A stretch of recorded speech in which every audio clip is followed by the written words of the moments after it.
Visto que temos um grande sumo sacerdote, Jesus, Filho de Deus, que penetrou nos céus, retenhamos firmemente a nossa confissão. Porque não temos um sumo sacerdote que não possa compadecer-se das nossas fraquezas, porém um que, como nós, em tudo foi tentado, mas sem pecado. Cheguemos, pois, com confiança ao trono da graça, para que possamos alcançar misericórdia e achar graça, a fim de sermos ajudados em tempo oportuno. Hebreus 5. Porque todo sumo sacerdote, tomado dentre os homens, é constituído a favor dos homens nas coisas concernentes a Deus, para que ofereça dons e sacrifícios pelos pecados, e possa compadecer-se ternamente dos ignorantes e errados, pois também ele mesmo está rodeado de fraqueza. E por esta causa deve ele, tanto pelo povo, como também por si mesmo, fazer oferta pelos pecados. E ninguém toma para si essa honra, senão o que é chamado por Deus como Arão. Assim também Cristo não se glorificou a si mesmo para se fazer sumo sacerdote, mas glorificou aquele que lhe disse: Tu és meu filho, hoje te gerei. Como também diz noutro lugar: Tu és sacerdote eternamente, segundo a ordem de Melquisedeque. O qual, nos dias da sua carne, oferecendo com grande clamor e lágrimas, orações e súplicas, ao que o podia livrar da morte, foi ouvido quanto ao que temia.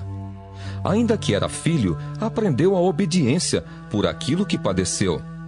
E sendo ele consumado, veio a ser a causa de eterna salvação para todos os que lhe obedecem, chamado por Deus sumo sacerdote, segundo a ordem de Melquisedeque. Do qual muito temos que dizer, de difícil interpretação, porquanto vos fizestes negligentes para ouvir. Porque devendo já ser mestres pelo tempo, ainda necessitais de que se vos torne a ensinar quais sejam os primeiros rudimentos das palavras de Deus. E vos haveis feito tais que necessitais de leite e não de sólido mantimento. Porque qualquer que ainda se alimenta de leite não está experimentado na palavra da justiça, porque é menino. Mas o mantimento sólido é para os perfeitos, os quais, em razão do costume, têm os sentidos exercitados para discernir tanto o bem como o mal. Hebreus 6. Pelo que, deixando os rudimentos da doutrina de Cristo, prossigamos até a perfeição, não lançando de novo o fundamento do arrependimento de obras mortas, e de fé em Deus, e da doutrina dos batismos, e da imposição das mãos, e da ressurreição dos mortos, e do juízo eterno. E isso faremos, se Deus o permitir. Porque é impossível que os que já uma vez foram iluminados, e provaram o dom celestial, e se fizeram participantes do Espírito Santo, e provaram a boa palavra de Deus e as virtudes do século futuro, e recaíram, sejam outra vez renovados para o arrependimento. Pois assim, quanto a eles, de novo crucificam o Filho de Deus e o expõem ao vitupério. Porque a terra que embebe a chuva que muitas vezes cai sobre ela e produz erva proveitosa para aqueles por quem é lavrada, recebe a bênção de Deus. Mas a que produz espinhos e abrolhos é reprovada e perto está da maldição. O seu fim é ser queimada. Mas de vós, ó amados, esperamos coisas melhores e coisas que acompanham a salvação, ainda que assim falamos. Porque Deus não é injusto para se esquecer da vossa obra e do trabalho da caridade que para com o seu nome mostrastes, enquanto servistes aos santos e ainda servis. Mas desejamos que cada um de vós mostre o mesmo cuidado até ao fim, para a completa certeza da esperança, para que vos não façais negligentes, mas sejais imitadores dos que pela fé e paciência herdam as promessas. Gênesis, capítulo 49. Jacó chamou seus filhos e disse: Fiquem em volta de mim E eu lhes direi o que vai acontecer com vocês no futuro. Fiquem reunidos em volta de mim para ouvir, filhos de Jacó. Escutem o que diz Israel, o seu pai.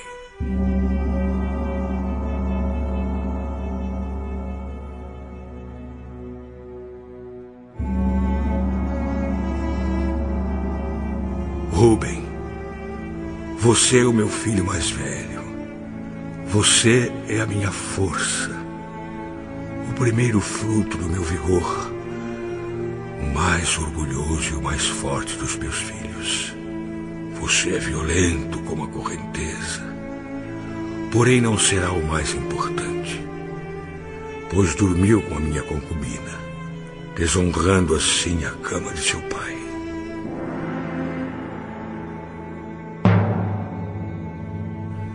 Simeão e Levi são irmãos. Com as suas armas praticam violências. Não estarei presente quando fizerem planos. Não tomarei parte em suas reuniões, pois no seu furor mataram homens e por brincadeira aleijaram touros.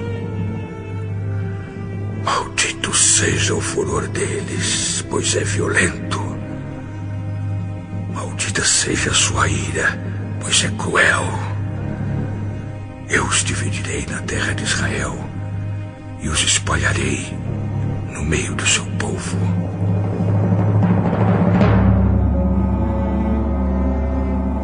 Judá, os seus irmãos o louvarão e se curvarão na sua frente. Você segurará os inimigos pelo pescoço. Meu filho Judá é como um leãozinho quando mata sua vítima. Ele se agacha e se deita como um leão e como uma leoa. Quem tem a coragem de mexer com ele? Judá vai segurar o cetro de rei, e os seus descendentes sempre governarão. As nações lhe trarão presentes. Os povos lhe obedecerão. Ele amarra o seu jumentinho numa parreira, na melhor parreira que há. Ele lava as suas roupas no vinho, lava a sua capa no vinho cor de sangue. Os seus olhos estão vermelhos de beber vinho. Os seus dentes estão brancos de beber leite.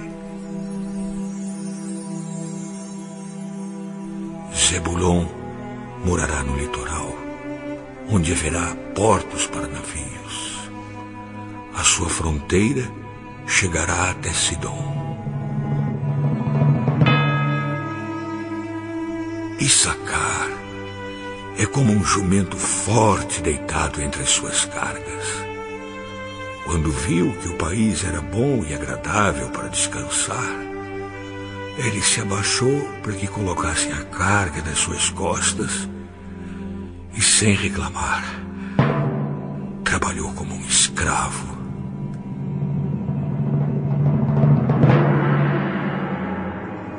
Dan governará a sua própria gente.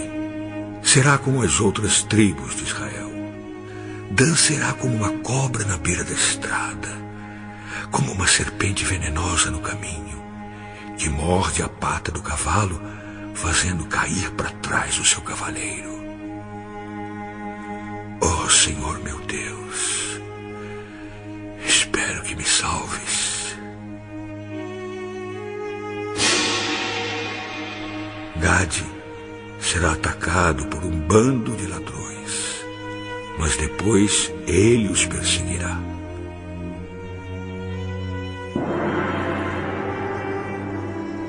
A terra de Azer produzirá bons alimentos, dará alimentos que só reis merecem. Naftali é como uma corça solta que tem lindos filhotes. José é como uma planta perto de uma fonte. Ela dá muita fruta e os seus galhos sobem pelo muro. Os inimigos o atacam com violência e o perseguem com seus arcos e flechas. Porém, o seu arco ficou firme e os seus braços continuaram fortes pela força do poderoso de Jacó, pelo nome do pastor, a rocha de Israel. O Deus do seu pai ajudará José. O Todo-Poderoso lhe dará bênçãos, bênçãos do alto do céu, bênçãos de águas que ficam debaixo da terra, bênçãos de muitos animais e muitos filhos, bênçãos de cereais e de flores, bênçãos de montanhas antigas, coisas deliciosas dos montes eternos. Que todas essas bênçãos estejam sobre a cabeça de José, sobre a testa daquele que foi escolhido entre os seus irmãos.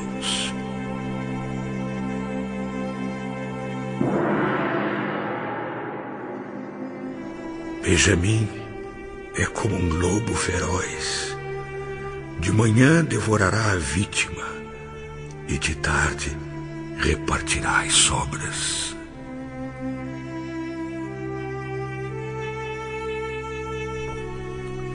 São essas as 12 tribos de Israel, e foram essas as palavras que o pai disse aos seus filhos quando os abençoou. A cada um deu uma bênção especial.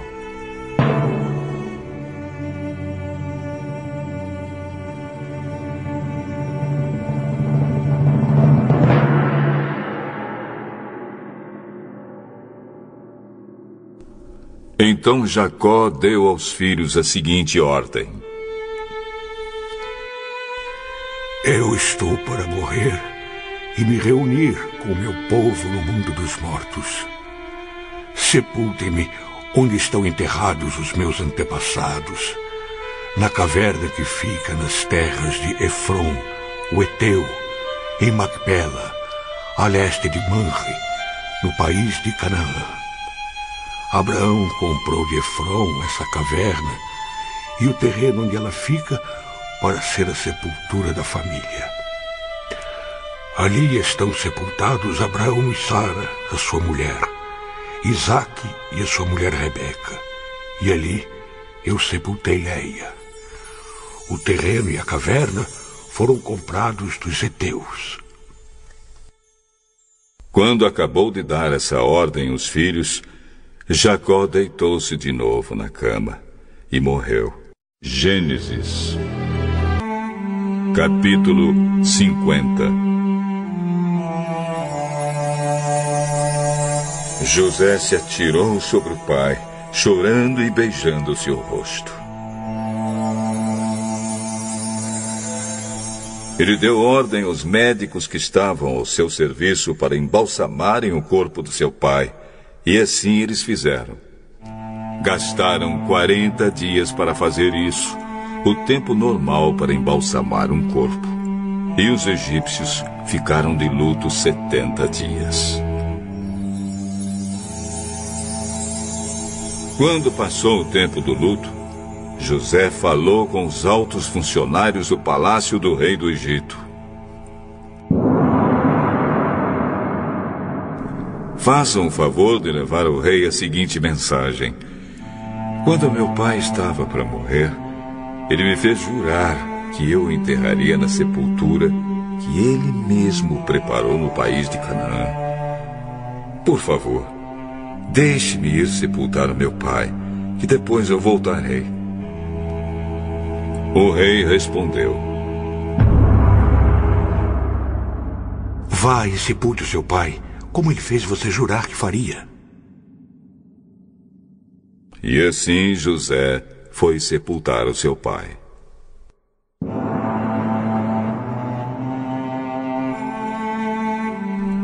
Com ele foram as autoridades ligadas ao rei, os altos funcionários do palácio e todos os líderes do Egito. Foram também as famílias de José, dos seus irmãos e de Jacó. Deixaram na terra de Gozém somente as crianças pequenas, as ovelhas, as cabras e o gado. Também foram homens a cavalo e em carretas, de modo que o grupo era muito grande. Quando chegaram a Atade, que fica a leste do rio Jordão, fizeram uma cerimônia de enterro num terreiro onde o trigo é malhado. Ali choraram muito alto durante 7 dias.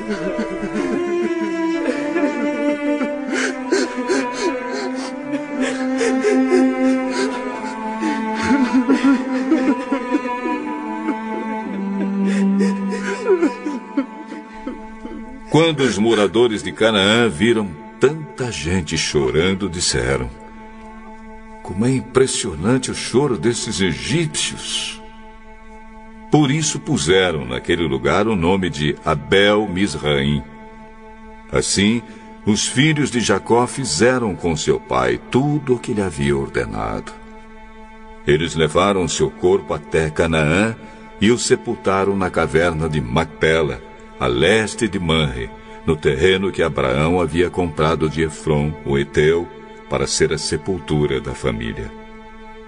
Depois do sepultamento, José voltou para o Egito com os irmãos e com todos os que o haviam acompanhado.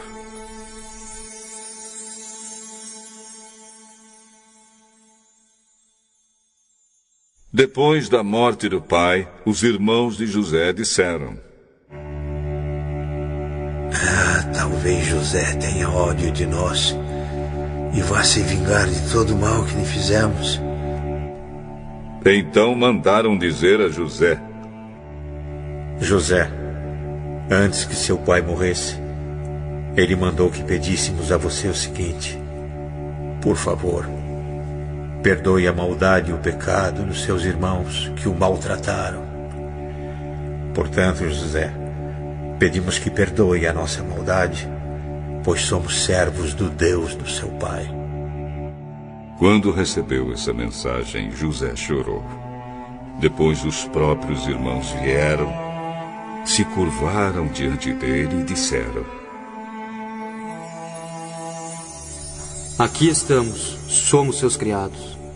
Não tenho medo. Eu não posso me colocar no lugar de Deus. É verdade que vocês planejaram aquela maldade contra mim, mas Deus mudou o mal em bem para fazer o que hoje estamos vendo, isto é, salvar a vida de muita gente.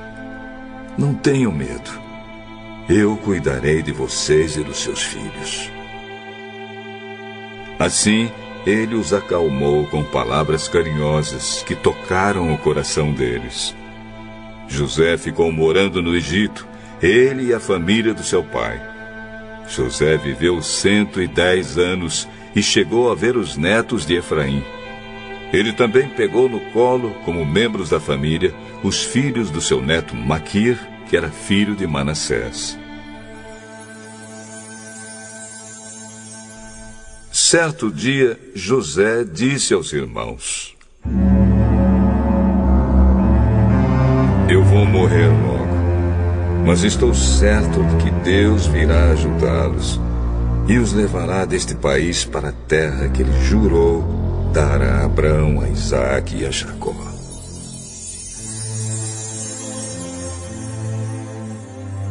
Então José pediu à sua gente que fizesse um juramento. Ele disse: estou certo de que Deus virá ajudar vocês. Quando isso acontecer, levem o meu corpo com vocês. José morreu com 110 anos. O seu corpo foi embalsamado e posto num caixão no Egito.